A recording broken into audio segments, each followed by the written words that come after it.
여기 붙어라 모두 모여라 We gon' party like 리리리라라라 Wow, fantastic, baby. Dance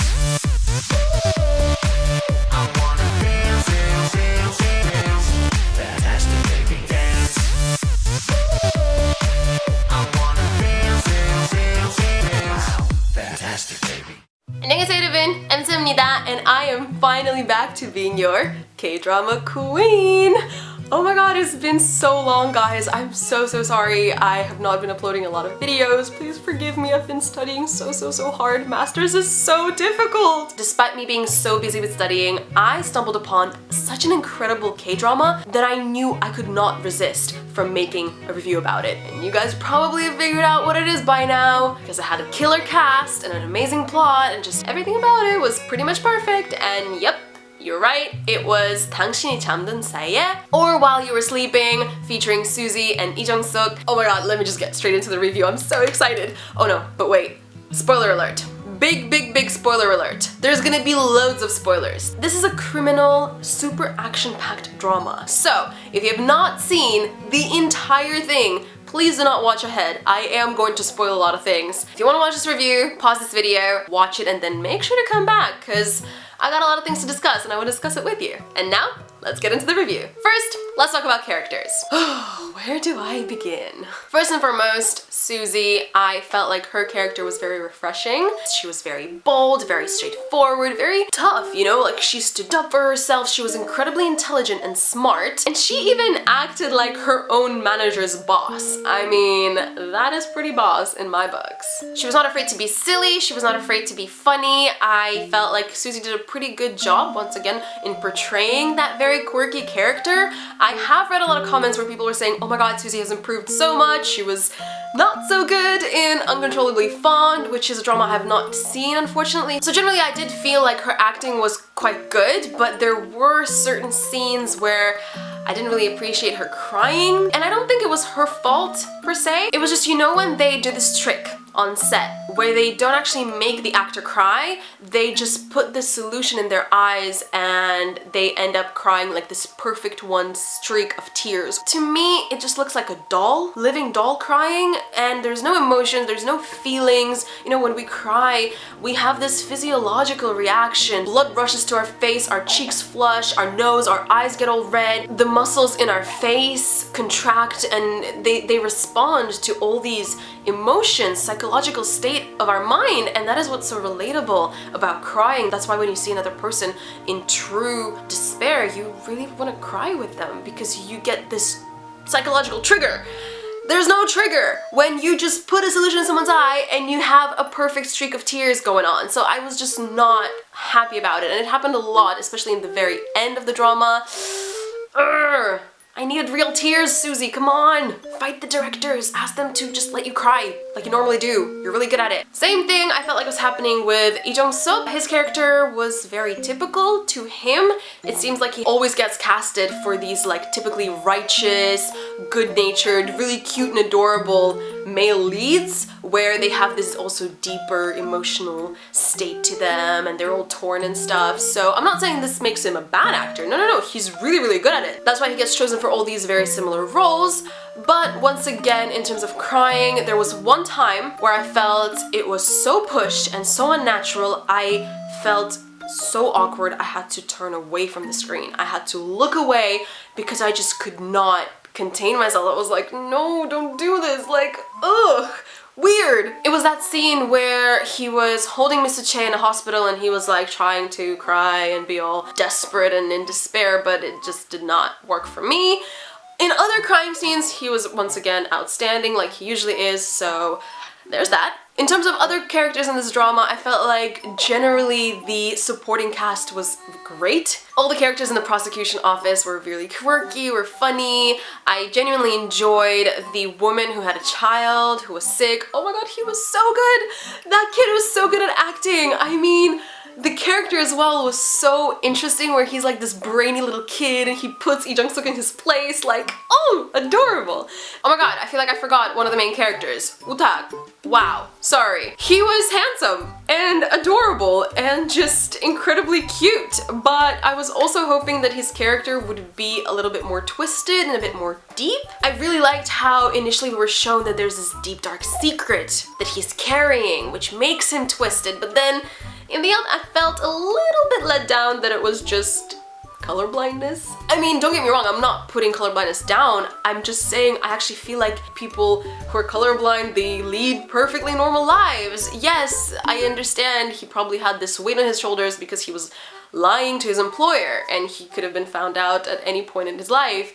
I understand, it's just the overall suspense in the drama made it feel to us like, oh my god, he's hiding something terrible. And then it's just like, yeah, color blindness. I'm not saying I didn't like it though. It was very well done. I have a feeling like if they did make him into maybe like a bad character or something, I would have probably been like, no, he's too cute, he's too adorable, you shouldn't have made him a bad character. So you know what, I accept this point. I'm glad they just made him the amazing puppy-like character who would just follow Suzy everywhere and he would be so dedicated to her. I loved it. He was a really good supporting main cast, if that makes sense. Lastly, let me just talk about Eubom. Cause man, I really wanted him to be my favorite character, you know? In a really weird way, I like negative characters in dramas. I feel like there's so much more acting that goes into it, especially if you're like a decent human being in real life and you have to play this complete asshole. Like, this takes a lot of talent. And the actor who played Eubom did a really good job. However, I was just confused by the character that the writers came up with. So they introduce him as a bad guy, and then at one instant they actually give us a glimpse of hope that he might actually be a good guy who is forced into this position where he has to make bad decisions. He actually understands that the people he defends are terrible people, so he's not a complete sociopath, right? But then I feel like that little lead gets dropped and he just gets converted back into this terrible, terrible human being. He commits crimes in the end and that's it, they just turned him to a sociopath. I felt like the writers could have added so much more dimension to his character. I felt like they could have showed this choice that he made as a human being of being bad, not just that he's bad by nature and he just makes bad decisions all the time. I wish that the writers would have showed like, no, everyone has this dark side to them and some people just choose to succumb to it and some people don't. That didn't happen. They just portrayed him as like a terrible person to the core, which to me illustrated absolute zero character development. Boring. Right now I'm gonna briefly talk about the plot, and if any of you guys know when I say that I'm gonna be brief, I'm probably not gonna be brief when it comes to the plot, but first and foremost, my first and last episode drama check. Let's do that. So the first episode was very intriguing. I really liked this twist on the superpower where you can see the future, how it happens in your dream, and I just generally like the development of the superpower. Like, she wasn't the only one who had it, it passed on to the people that have saved your life, and I like how they actually learned how to manipulate it and how to use it to change events. Like, they would say things when they're in danger and they would hope that the person actually foreseen it in their dreams so they can change it and be there at the time. Like, wow, really, really clever. Also, the first episode affected me personally, where Suzy ended up going into this frenzy and like cutting her hair because she saw that her mom was gonna die in her dream. So that part of the first episode really hit it close to home, and that's what made me really hooked. I also liked how the first episode started with a bang. I mean, literally a bang. There was a huge gas station explosion. Pretty good. I like the special effects. I feel like the last episode concluded everything really nicely. All the plot lines were finished and just summed up in a really nice way where I didn't feel like there was something that just wasn't resolved, which just gives me the crazies. And I thought the wedding was really cute. I thought the development of Suzy's and Jong-suk's relationship was also really organic. Another thing that I really enjoyed about this drama is that whatever was happening in the courtroom actually made sense. A lot of the dramas failed to really connect the dots nicely between everything that happened in the case. In this drama, man, everything was so perfect and detailed and logical, and just in general, all the crimes were so intricate and interesting. I mean, the insurance maniac, the piano girl who wanted to stab herself in the wrist, and her dad falling off the balcony, and then another guy not being autopsied because he's an organ donor. And don't even get me started on the vacuum cleaner one. I mean, wow, what a 21st century, or like even 2017 kind of crime. I'm telling you, robots are gonna take over the world really soon, guys. Watch out. Robots are gonna start framing us humans for murder and putting us to jail so that they can just take over the world. One of the really big things I enjoyed about this drama was the fact that the kiss scene was done beautifully. I mean, I always complain about how kiss scenes in dramas are so unnatural and they're forced, and it just does not seem like the people really love each other. In this case, man, the romance was there, the feeling was there, the ambience was there, production was just perfect. This was one of those iconic kiss scenes that I will just remember for a very long time, like the one I still remember from Descendants of the Sun. And look what happened, they're married! The things I didn't really like about the plot included this instance where the insurance maniac, and by that I mean the guy who killed his younger brother for insurance, right? When he got released, he then got confronted by Woo-tak, who saw that he was about to like do something bad to his sister. This guy ends up stabbing Woo-tak once, and then he proceeds to like kick him and stomp on his wound, and just like, why are you doing all of this? Like, if your goal is to get rid of this guy, stab him multiple times, slash his neck, kill him completely, kill everyone around you so that there's no alive witnesses who can testify that you did something bad. I mean, that's like murder textbook 101. I don't think that exists, but if it did, I'm sure that would be the first rule. But you know what I mean? It just, his actions seemed very bizarre and absurd, and I didn't really like that scene too much. Another thing I didn't really understand about the plot was in the last episodes when Eubom actually decided to kill Suzy. I didn't understand why he wanted to do that. She wasn't the only person who knew that Ha-ji-won is there and she's the one who's the murderer. I mean, let's think about it from Eubom's perspective, right? She requests an interview with you about Ha-ji-won, and when she comes in, you know that she knows whatever is going on. He's an intelligent lawyer. Wouldn't he think that her managers are aware of where she is, what she's doing, and what story she's covering? Wouldn't they also have the same knowledge about Ha-ji-won as she does? Like, what? It doesn't make sense. Also, there's Jong-suk, who's really smart, who's trailing this case, and I mean, he is bound to come up with a conclusion. He's bound to find Ha-ji-won at some point. To me, as a smart lawyer, it doesn't make sense to do such a reckless thing as to kill a girl using the same method as the original killer at the rooftop of my own company's building. I don't know, maybe they wanted to kill her there and then like drag her into the fields or forest or something, but still, like, that was really, really ridiculously stupid. Another killing that confused me was the one of Mr. Che. I mean, why did Eubom just smash his car into this guy?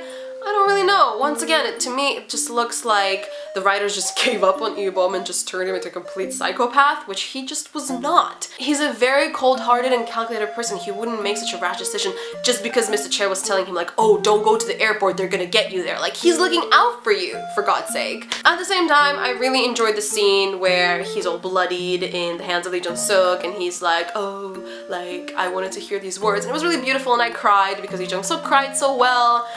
But I also felt like it was really unrealistic because people were just standing around listening to their whole conversation, like not making a commotion, not trying to like stop his blood or help Lee Jong-suk. Like, it just looked very staged, like K-dramas are. So yeah, it was lacking realism a little bit. In terms of soundtracks and production, I'm gonna say 2 words. Beautifully perfect. That is it. Now all I have left are just a few miscellaneous things, like Woo-tak wearing his coat in his kitchen, in his house, when he's making breakfast. I mean, it's perfectly fine if you like put on your coat and then like make yourself some coffee on the go, but no, he was actually about to make himself breakfast and sit down and eat it from what I remember, and he was wearing a coat. And I was like, this coat looks great on you, buddy, but why are you doing this? Is Korea that cold that they have to wear coats inside the building? Another miscellaneous thing I noticed was the fact that Suzy's makeup was not smudged when it should have been smudged. Like that time when I think she like rubbed her face on Lee Jong-suk's coat and like he had a bit of her mascara or whatnot left on his coat, but then her makeup wasn't smudged at all. Like, how good is your makeup, girl? Like, what brand are you wearing? Let me know, because it's so smudge proof. But like, they just made such a big deal out of her makeup being smudged that to me it looked like pretend acting. You know, when like in elementary school, like kids squat a little bit and like, oh, I'm sitting on a chair. There's not really a chair, but like I'm just gonna squat so it looks like I'm sitting on a chair. Like, no, don't pretend act. This is a very expensive production that goes on national TV. Make it real. Come on, you got the resources, you got the production team. Just come on guys, a little bit of effort. Alright, with that said, this is it for today's review. I hope you guys enjoyed it. I hope you guys missed me and you're gonna watch this. If you liked it, do give it a like and do subscribe to my channel. I will do my best to keep on making these reviews for you guys and continue making more content for you guys no matter how busy I am, where life goes. I'm not giving up on you guys. So thank you so much for watching and commenting and engaging with me. I really appreciate it. Otherwise, I hope you're all having a wonderful day. I hope you enjoyed while you were sleeping and you are watching some new dramas, the names of which please recommend to me in the comment section down below. With that said, I hope you're all having a wonderful beginning of the week. I hope you're staying happy and healthy, and I will see you all sometime very, very soon. Bye! Annyeong!